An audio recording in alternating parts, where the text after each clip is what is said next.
Eh bien, bonjour à toutes et à tous, c'est Jeden. On se retrouve pour une théorie sur One Piece, enfin une théorie plutôt une comparaison de personnages. Nous allons comparer deux personnages très très puissants de l'univers de One Piece. Il s'agit de Akainu et de Ener.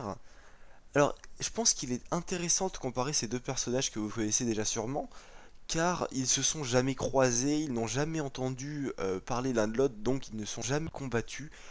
Et voilà, je pense que ce serait intéressant de savoir lequel des deux gagnerait si jamais ils devaient se battre. Alors, je vous fais une rapide présentation des personnages. Donc, Akainu, il s'agit d'un homme de la marine. Je vais pas dire son rang au sein de la marine pour pas spoiler ceux qui en seraient au début ou à la fin du manga, mais en tout cas, il est amiral, ça je peux le dire. Donc, il est amiral de la marine et il possède le fruit du magma, qui est un fruit de type Logia très puissant. Donc, comme vous le savez, les fruits de type Logia permettent de se régénérer. Lorsqu'ils prennent un coup, ils se régénèrent donc en leur matière. Donc, par exemple, le Logia de la lave, pour Akainu, Akainu pourra se régénérer en lave, puis reformer son corps ensuite. Et Ener, donc Ener, c'est un habitant de l'île céleste, des îles célestes, et il possède le fulgurofruit, qui est aussi un fruit de type Logia, qui est vachement puissant. Donc pareil, si Ener se prend des dégâts, par exemple là il s'est fait couper en deux, et ben il pourra se régénérer en électricité et après son corps se reforme.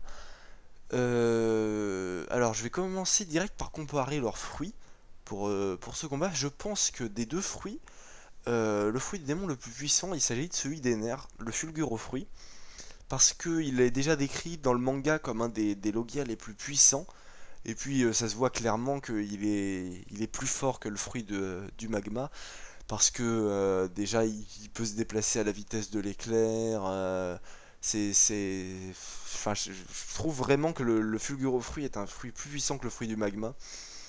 Mais il n'y a pas que ça à prendre en compte, effectivement, parce que par exemple pour Akainu on peut prendre en compte le fait qu'il maîtrise le fluide combatif, ce qui fait que Akainu pourrait toucher de son poing Ener, alors que Ener, lui, ne maîtrise pas ce fluide, donc il ne pourrait pas faire de dégâts à Akainu. Par contre, Ener, lui, possède le fluide perceptif, enfin, Akainu aussi, mais Ener possède un fluide perceptif très très développé, qui est accentué par son pouvoir, étant donné qu'il peut entendre et savoir tout ce qui se passe dans un rayon d'une île, enfin, c'est-à-dire qu'il peut vraiment, sur une île autour de lui, savoir et entendre tout ce qui se passe grâce à son fluide. Et donc je pense que en fait Ener pourrait dans tous les cas fuir contre Akainu. Enfin voilà, c'est au début on partait d'une comparaison de combat, mais on arrive à une fuite. Je pense que si Ener veut vraiment fuir contre Akainu, il pourra dans tous les cas ne pas se faire avoir. Parce que voilà, il se déplace à la vitesse de l'éclair, il peut entendre venir ses adversaires de n'importe quelle distance, etc. Je pense que Ener, s'il le veut vraiment, peut être immortel. Enfin, pas immortel, mais très très dur à battre. Mais voilà, le problème, c'est que Ener ne pourrait pas toucher Akainu. Étant donné que si Ener transperce Akainu d'un éclair, par exemple, voilà, Akainu régénérerait instantanément, vu qu'il ne possède pas le fluide combatif. Du coup, si c'était un combat à mort, vraiment que aucun des deux ne pouvait fuir, je pense que Akainu gagnerait, voilà, parce qu'il a le fluide combatif, donc il finirait par avoir Ener à l'usure à force de lui donner des coups. Bon, même si Ener, vous le savez, peut réanimer, enfin, se donner des impulsions à son cœur, des cardio-impulsions, pour se ressusciter si jamais son cœur a cessé de battre, mais... Enfin voilà, je pense que ce sera un combat très très long, vu la vitesse de fuite des nerfs, etc.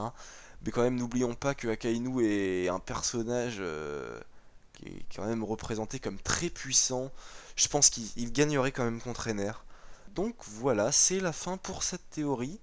Si vous l'avez aimé, vous pouvez mettre un like. Voilà, je vais pas vous dire des gros partagés, etc. Bon, parce que voilà, c'est juste informatif. Akainu gagne contre Ener, mais Ener peut fuir Akainu, c'est la conclusion. Mais voilà, vous pouvez mettre un like sur cette vidéo et vous abonner pour plus de théories, de comparaisons. Et voilà, merci, au revoir.